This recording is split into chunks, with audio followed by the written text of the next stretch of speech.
यह बात 1921 की है, जब उस ट्रेन में पहली घटना घटी और फिर घटनाओं का सिलसिला शुरू हो गया।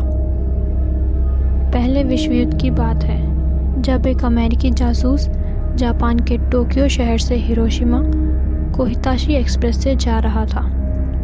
उसे जापान के कुछ लोगों ने पकड़ लिया।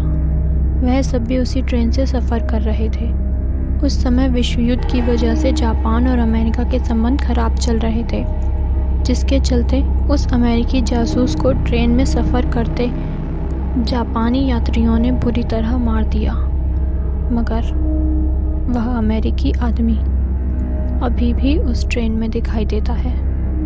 1921 में पहली घटना घटी। इस घटना ने मानो सबका दिल दहला दिया। यह घटना थी उन 5 मित्रों की। 5 मित्र रात में उसी ट्रेन से सफ़र कर रहे थे। वह थोड़े नशे में भी थे। पूरी ट्रेन खाली थी, बहुत कम ही लोग थे उसमें। वो जिस डिब्बे में थे उसमें बस वो 5 ही थे। रात के 2 बज रहे थे। वे पांचों एक ही साथ बैठे थे और बातें कर रहे थे। धीरे धीरे उनके डिब्बे में धुंध फैल गई। उन्हें ऐसा महसूस होने लगा कि उनके पास कोई आ रहा है। कदमों की आवाज़ धीरे धीरे तेज़ हो रही थी।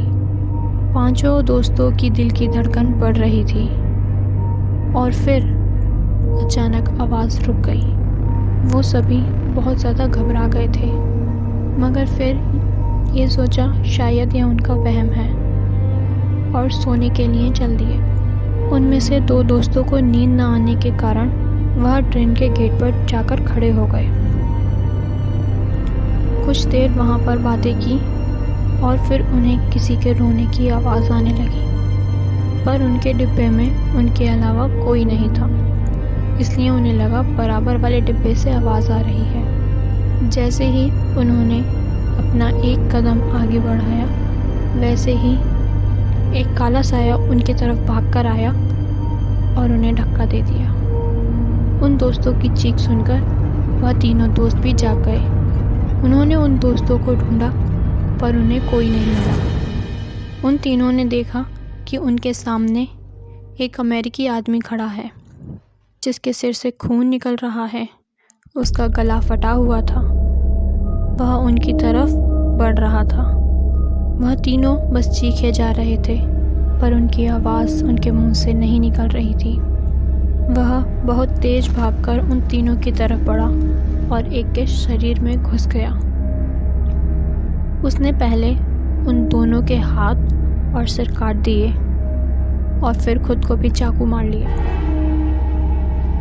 इस घटना ने पूरे शहर में दहशत का माहौल बना दिया। लोग उस ट्रेन में जाने से डरने लगे।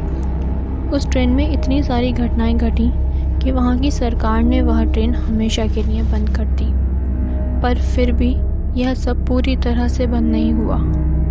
अब वहाँ कोई नहीं जाता। अगर कहानी अच्छी लगी हो तो लाइक कीजिए और बेल आइकन को प्रेस कीजिए, और ऐसी ही मज़ेदार कहानियाँ सुनने के लिए हमारे चैनल रिटर्न ऑफ कहानियाँ को सब्सक्राइब कीजिए।